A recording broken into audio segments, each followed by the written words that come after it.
All right, welcome to our Connect to Congress this week. And again, we're talking to Congresswoman Dina Titus. And thank you so much for your willingness to always talk to your constituents here in Nevada. We're going to get started right away with President Trump and the Russia investigation. As you know, he and his allies really want this to be over yesterday. Now they're finger pointing with the FBI, calling for an investigation, saying that the FBI planted a spy within his campaign, which was politically motivated, according to them. What do you think about the president's latest stance on what's happening with Russia, with the investigation, and now finger pointing at the FBI? Well, it's very disturbing, and it's not accurate. You know, there's no evidence whatsoever that there was a spy planted in his campaign.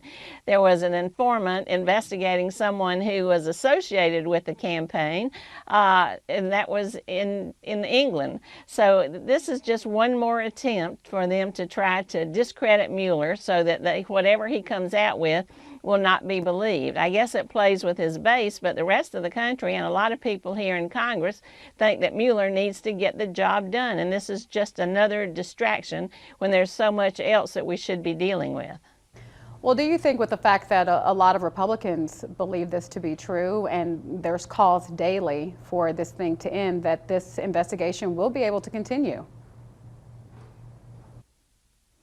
I think it will. Everybody speculates that the president's going to fire the assistant attorney general or fire Mueller, but other Republicans with clearer heads have said that would not be a good idea. It would create a constitutional crisis, and I believe that that's the case. Now, Giuliani is saying it should be over by September, but let's just let Mueller do his job. This is not ongoing for a very long time if you compare it to previous investigations in previous presidencies. All right, thank you so much, Congresswoman. Let's move things over to North Korea. The president, very proud of his achievements thus far with Kim Jong-un. Now Kim Jong-un appears to be having some second thoughts about this meeting. Do you think this meeting will in fact take place on June 12th? Well, just today in the Foreign Affairs Committee, we had Secretary of State Pompeo testifying, and he was pretty cagey about it. He said he hopes it will happen, he thinks it will happen, the president wants it to happen. But if you'll recall, on this very show just a couple of weeks ago, I warned that we shouldn't set expectations very high because North Korea has a reputation for pulling the rug out from under things. And they really don't know where the president's coming from. One minute he's little rocket man, the next minute he's an honorable partner. And South Korea and China and Japan are kind of sitting on the sidelines wondering what's going to happen next. So I hope it does happen. I'm positive. I want to be upbeat about the possibility of diplomacy, but I've always been rather cautious in my optimism. Right, and with that in mind, I mean, denuclearization is obviously the end goal. That's what the president has touted as his goal. Anything short of that, can we find success with the meeting with North Korea? If we don't get complete denuclearization, is there anything else that we could gather as a win from this summit if it takes place? Well, it's going to be very hard for the president to back off of that because he has made such a point over and over and over again. They have to get rid of their nuclear weapons. Now, their definition of denuclearization is different from ours, and also you have to wonder if it includes creating nuclear power as well as creating nuclear weapons. The president's put out a 12-point plan for the things that Iran has to meet. Anything short of that for North Korea would be a step backwards. So he's boxed himself in. Do you think he's ready? Do you think he's prepared for this meeting with this foe? Well, I don't think so. I've never seen any evidence that he's an expert on Korea or on Asia. We don't have an ambassador to South Korea. A lot of the members of the State Department are missing. Our Secretary of State is new. And even if somebody gave him some talking points, he doesn't usually stick to them. So nobody knows what he's likely to trade away. That's what worries our allies, or what he's likely to say or come home with. And then what will he tweet? All right, so we'll have to wait on that one. Let's move things closer to home. Yucca Mountain, I know it's something that you've come out against as far as opening that back up, but people in Nye County are actually touting it, and the leaders there are saying that they are for this and they think it will be a good thing for that area. What do you say to that? Well, I've been fighting this since 1982, back when I was an academic and all through the legislature and now, and I don't want to see it come in our backyard. People in Nye County may think they're going to get some revenue from it, but there are two things. One, after it's built, it doesn't take a lot of people to watch nuclear waste, so that's not going to be a lot of jobs.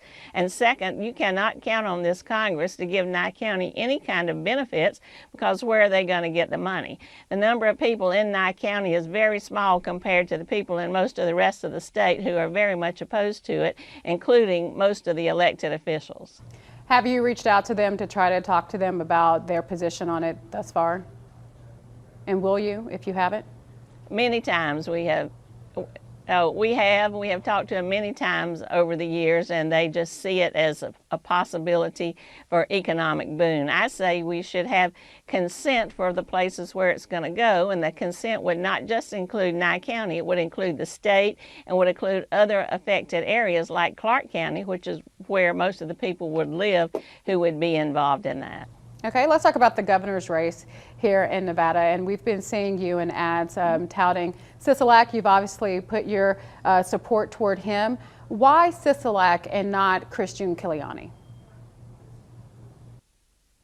Well, I've known both of them for a long time. I haven't said anything negative about Chris. I served with her in the legislature, but I think that Steve has the leadership qualities to be a good governor. I've seen that when he ran for the state senate. He was a candidate that I recruited at that time as minority leader.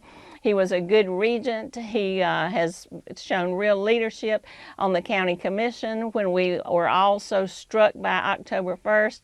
He was on the front lines trying to be helpful.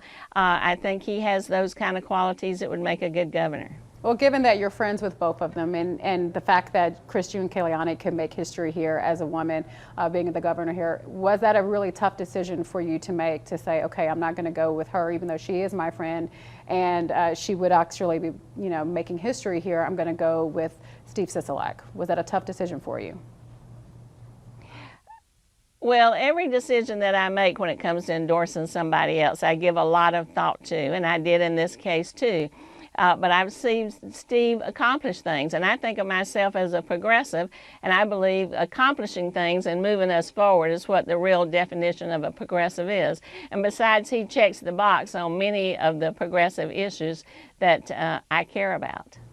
I think that the governor's race is the important race in the state, and what's really important is that we beat Laxalt, because if we have Laxalt as governor, you will be turning back the clock. Okay.